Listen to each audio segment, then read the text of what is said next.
You're poised for some pretty big stuff, Capricorn. It's October 2016, and with that new moon taking place on the 1st of the month, the world is your oyster. I'm Dadhichi from astrology.com.au. Welcome to those of you that are new. Just a very brief synopsis of what's going on in your horoscope for sun sign Capricorn. I'm hoping you'll just take this and use it in the most practical way possible. And getting back to this new moon, I think this is extraordinary. You've got Jupiter now having just transited the 10th house, which is the profession sector for Capricorn. You've got the ruler of your 11th house of fulfillment of life plans, Mars, transiting your sun sign now as well. There's a bit of a tension there. It's a right angle between this Mars and the new moon and Jupiter in your 10th house. And that Mars is going to make contact with Pluto in your sun sign later in the month. We'll get to that in a minute. But this shows you've got the requisite drive, the energy, the push to make this happen. You've also got the luck with Jupiter in the 10th house. And on top of that, this new moon, which is the cycle which commences new things, which gives you the opportunities to start to engage with new people, with new studies, with new business opportunities. So it really is a pretty favourable month, and it starts off in a good way. Now, don't be too afraid of the challenges. I often mention some of these hard aspects, the negative squares, and these are the things that actually help you to push forward. You need some friction there. This is what gives you the impetus to move forward. It's what drives you, essentially. And having Mars in your sun sign is formidable, mainly because believe it or not, Mars rules Scorpio and Aries, but it is actually better placed in the sign of Capricorn. This is what we call the exaltation sign. So this is a powerful placement, pardon me, bringing with it some fulfillment.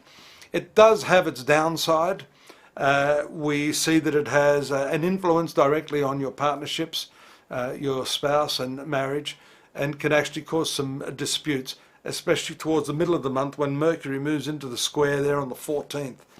So that second week of the month could be beset with some communications issues.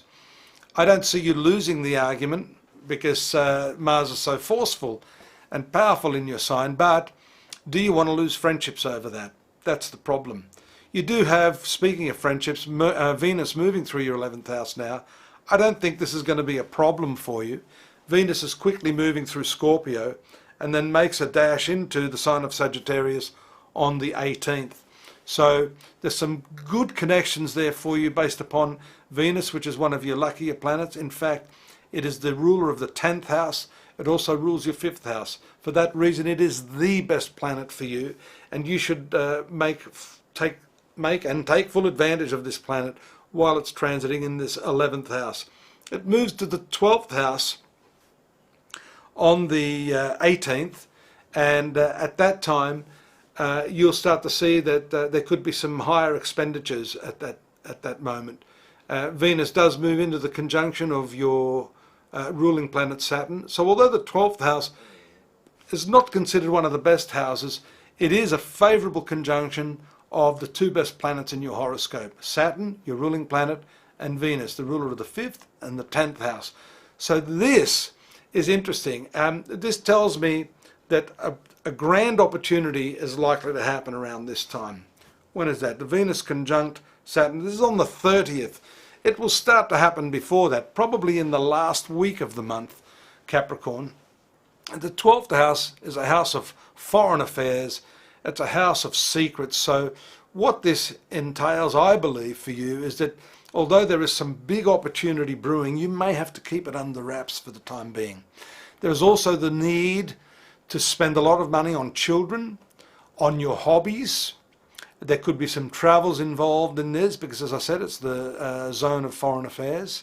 But all of these are usually quite good because Venus and Saturn are your two best planets, and so there's some opportunities that happen here. Charitable works, spiritual activities are all governed by this 12th house as well.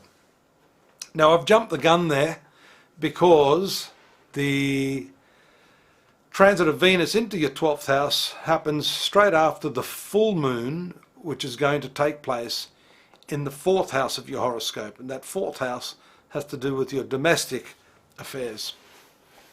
By the way, this 4th house is also to do with your inner peace. So this is something that connects you very strongly, because the moon is a female planet, to the female relatives, to women in your life, and particularly women in your domestic sphere. So there's strong connections in this area, and maybe some of the generosity that I'm seeing, which happens after the after the 18th and into that last week of the month, may have a strong connotation to family and the females. Why do I say that? Because that full moon, the moon will be moving into the triangular aspect of the favourable Venus-Saturn conjunction in your 12th house. So I think some of those expenses are going to have to do with the women. Maybe there'll be some renovations, purchase of furniture, even for some of you, purchase of a new car, because that Mars will be fully squaring that full moon in the 4th house. How are we going so far? I'm talking pretty quickly, but I like to just get straight to the point. What the hell? You know, you can get more detailed information, as I always say, at the site. We have the textual form of the aspects. That's at astrology.com.au. The destiny engineering that I've been alluding to in the introduction video is something that I invite you to investigate. That is a very unique perspective, looking at how we can actually remedy some of the problems in the horoscope. We can look carefully at the end.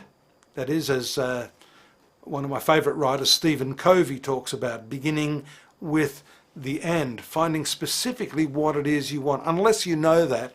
And that's rare for a Capricorn. If you're a true Capricorn, you pretty much know what it is you want. But for those of you that don't, and even if you do, knowing what it is you want, getting there, engineering the processes and the means by which you attain that is a whole other ball game, one which the astrology chart can help you with. And if you've got an astrologer that cares about you and is attentive to the detail and is intuitive enough, then some magic can happen. And I hope I can make that magic happen for you, Capricorn. Till next month, take care. Look forward to your company again. Bye-bye now.